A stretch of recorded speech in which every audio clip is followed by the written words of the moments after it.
intéressant parce qu'on a découvert ces jours-ci l'existence d'un site web associé à la santé publique qui a pour nom On s'exprime, SEXPRIME, qui entend faire l'éducation sexuelle de vos enfants de 11 à 18 ans. Ce site suscite un grand malaise sur les réseaux sociaux.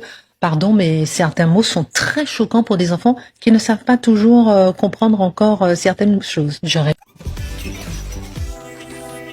J'espère que t'es bien accroché à ton dentier, mamie. Toutes les parties de notre corps deviennent un terrain de jeu. Et contrairement à ce qu'on pense, ce n'est pas toujours la pénétration qui apporte le plus de plaisir. Tant que l'envie est partagée, tout est possible. On peut faire des baisers, des caresses, sucer, lécher, mordiller, toutes les parties du corps. Ouais. On peut même atteindre l'orgasme avec les doigts ou avec un cunilingus. Le cunilingus du latin cunus qui signifie sexe féminin et linctus du verbe lingere qui signifie lécher, également appelé cunilinctus. C'est quoi ce look des années 30 là? Mais je peux incarner un personnage?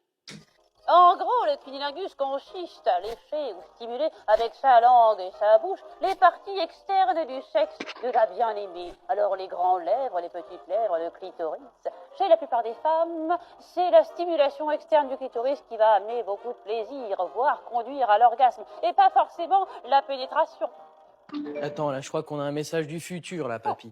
Alors, c'est Mathilde, 18 ans, qui nous demande, est-ce qu'il faut se protéger lors d'un cunilingus? Bien sûr, Mathilde. À partir du moment où ta muqueuse est en contact avec la bouche de l'autre, il y a un risque de transmission d'IST. C'est pourquoi tu peux utiliser ce que l'on appelle une digue dentaire. Ou alors, tu peux découper un rectangle dans un préservatif. Intéressant. Il est passé à ton époque. Hein. Oh, il y avait d'autres choses. C'est quoi l'organe le plus sensible chez les garçons? Le gland, 4000 terminaisons nerveuses. 4000. J'imagine le plaisir que vous devez ressentir juste avec une fellation, quoi. T'as pas idée. On peut prendre ou donner du plaisir en léchant, caressant le pénis avec les lèvres, la langue.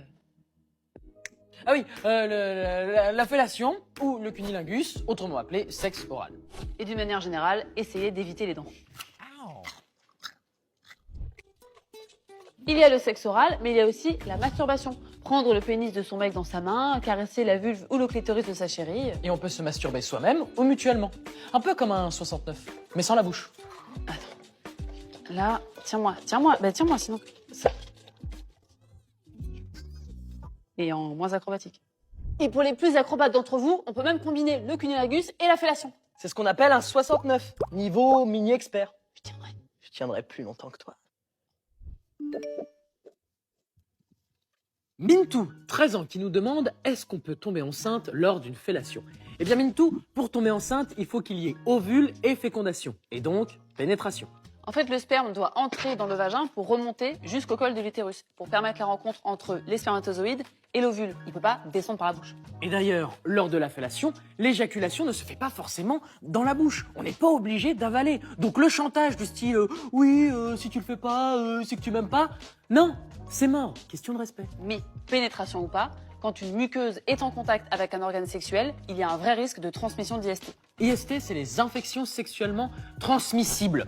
Donc, on n'oublie pas le préservatif.